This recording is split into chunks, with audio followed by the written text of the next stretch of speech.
Hello and welcome to the model of product journey. On the high level, the product journey involves finding and planning the right opportunity, which compromises ideation, PRD, concept testing, and building the right chain. Then building the solution, sharing the solution, and assessing the solution. We will discuss everything in detail. For that, we will focus on developing a proper mindset for the product development. We'll end up with the framework, but basically our attention is going to be on strategies and processes that are necessary for developing new products and new markets. The framework is going to focus on how we use the market insights to drive the product development process. So we are not going to start developing the product from the initial research. But the idea is, can we rely on the market insights to figure out what it is that customer wants and use that insight to drive the product development process. Developing successful product and product market requires a change in the mindset. We need to look at the mindset of successful product managers, successful product and brand managers, and see how we need to think a little bit differently. Let me give you some example of what I'm referring to. It's been my experience that very often product managers in most companies I talk to think of pricing as being cost plus the margin.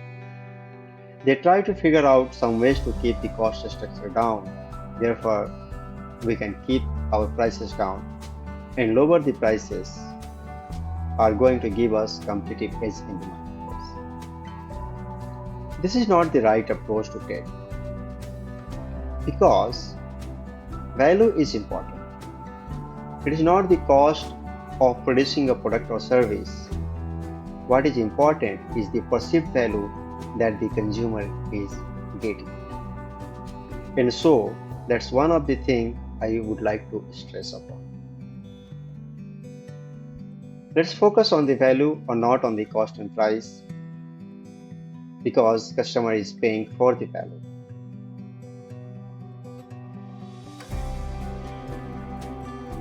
The picture of a funnel shown here represents an overview of the new product development process followed by the well-managed companies.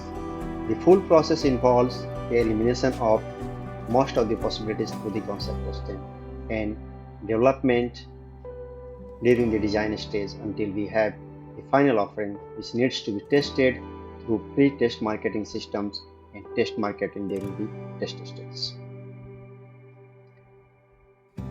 The result of this test lead to the final product which its launch and its launch strategy.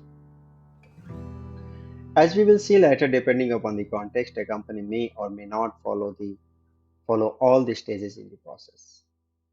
Also, different stages can be implemented in many ways, and judgment is involved when choosing one or the other methods within our stages.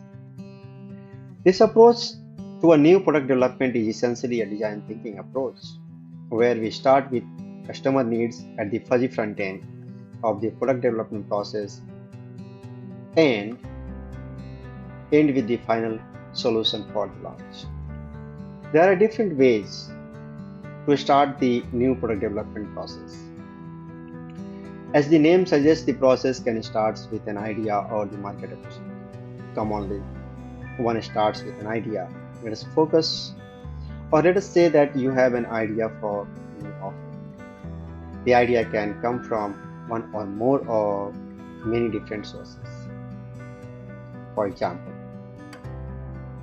it can come from you, or it can come from your research and development department, or it may come up during a discussion with a friend. Once you have an idea, the next question that confronts you is, what do I do with this? How to develop it as a successful product or service? Can I commercialize it? If yes, how? Alternatively, you may be a large company such as P&G or J&J. To grow your business, you might look for new market opportunity to address through new products. Once you have an idea that you want to develop, you Conduct a marketing research to understand it better and develop it into a concept. In common language but not technically accurate, an idea that is developed a little is called a concept, and it remains a concept until the final product design is complete. We will be discussing all these steps at detail in subsequent videos. Stay tuned.